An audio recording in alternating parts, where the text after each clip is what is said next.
આ વખતે તો બગદાણા બહુ રોકાણા.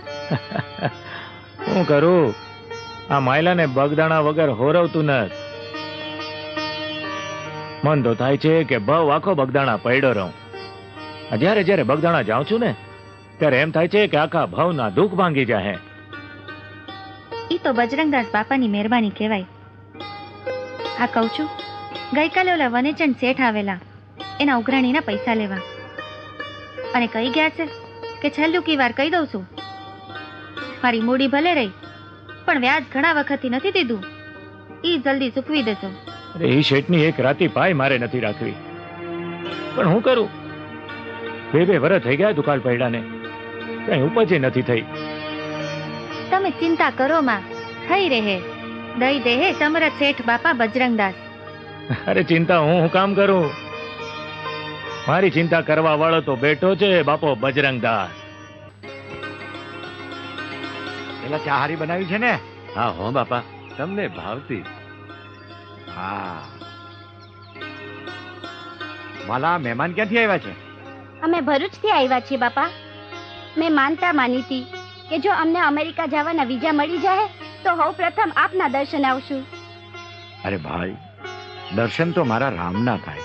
સૌ પ્રથમ આપના દર્શન મુંબઈની ચોપાટીની રેતીમાં આપે વીરડો ગાયડો ને માં ગંગા મૈયા સરવાણી રૂપે પ્રગટ થયા ત્યારે જ થયા હતા બાપા. ગંગા ઈ માં છે ને બેટા? બાપા, અમે નિમંત્રણ આપવા આવ્યા છીએ કે આપ એક વખત અમારા ઘરે આપના પધરામણા કરો. આવું, પણ એક શરતે. તારા ઘરમાં જો કોઈ મારો ફોટો હોય ને તો એને ફાડી નાખ તો આવું. બાપા, તમે આવું કેમ બોલો છો? બેટા, ફોટો તો આમે કાગળ છે ને દીકરા. બાકી સાચા હૃદયથી મને યાદ કરો તો હું તમારી સાથે જ છું. તમે થોડા દિવસ રોકાઈ ગયા હોત તો સારું થાત. ભાભી, 2 દી પછી છોકરાની નિહાળ ઉઘાડવાની છે એટલે જાવું જ પડશે. નિશાળ ખુલવાને 2 દિવસ બાકી છે. બજરંગદાસ બાપાએ રામ પારાયણ બિહાડી છે. આવો પારાયણનો લાભ તમને ક્યાં મળવાનો? તમે બે તો બાપા પર શ્રદ્ધા ધરાવો છો. મારું મન તો એમ કહે છે કે આપણે બાપાના મંદિરે રામ પારાયણ સાંભળીને ઔરંગાબાદ જઈએ. આપણે ક્યાં રોજ બગદાણા જાય છીએ? ભલે, જેવી તારી ઈચ્છા. બેટા, હા હા બા.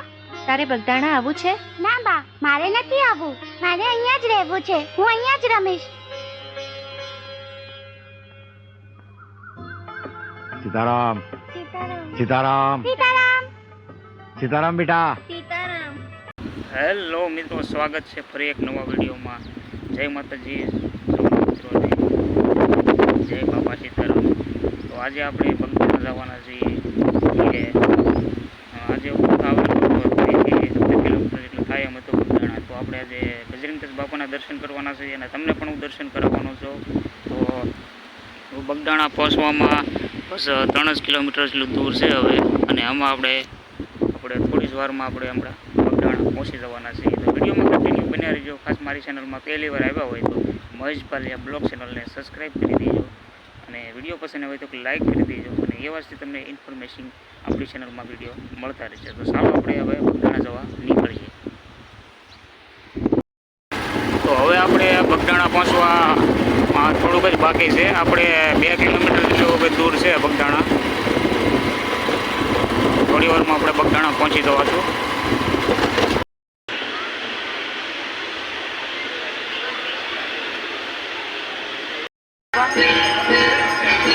અહીંયા આરતી શરૂ થઈ ગઈ છે. હવે આપણે મેન મંદિર તરફ દર્શન કરવા જવાના છીએ. વિડીયોમાં બન્યા રહેજો ઠેઠ સુધી, જોઈ શકો છો. હવે ચાલો આપણે મેન મંદિર તરફ જઈએ, પછી તમને નીચેનો વ્યૂ બતાવીશ.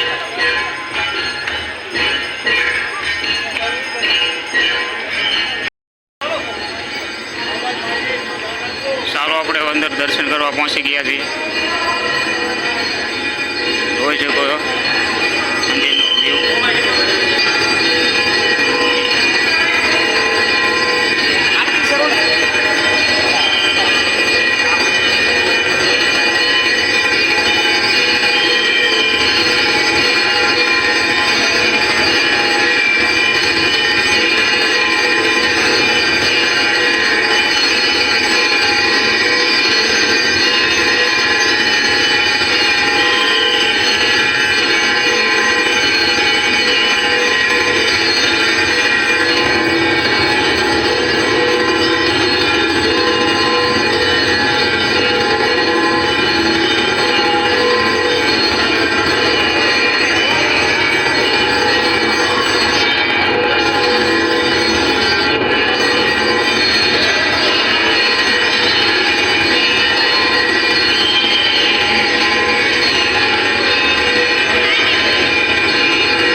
રામજી મંદિર તરફ જવાના છીએ અહીંથી જોવા. તો આપણે ઉપર શ્રી રામ લક્ષ્મણ હનુમાન અને જાનકી માતાના દર્શન કરીશું.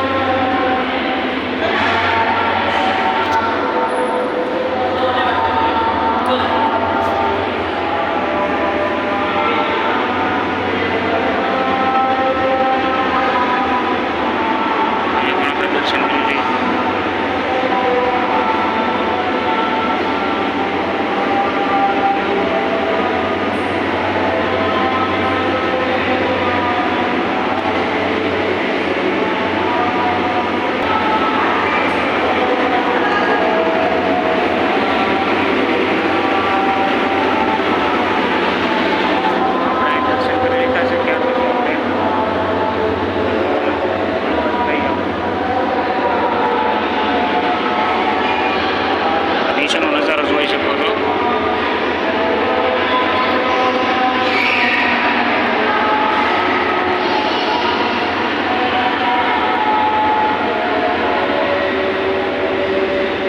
સામેની તરફ છે શ્રી ગણેશ મૂર્તિ.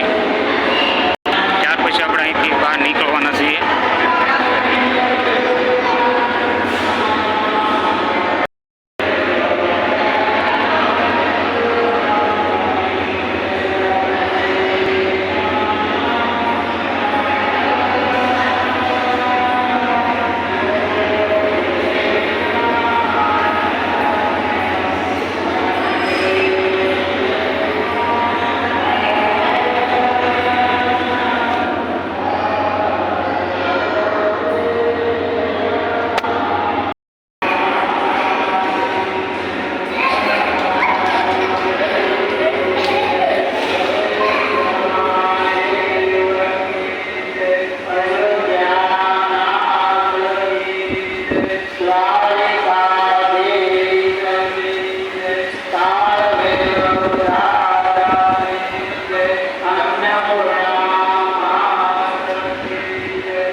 આપણે ઉપર દર્શન કરી લીધા. તેમજ આરતીના દર્શન કર્યા છે.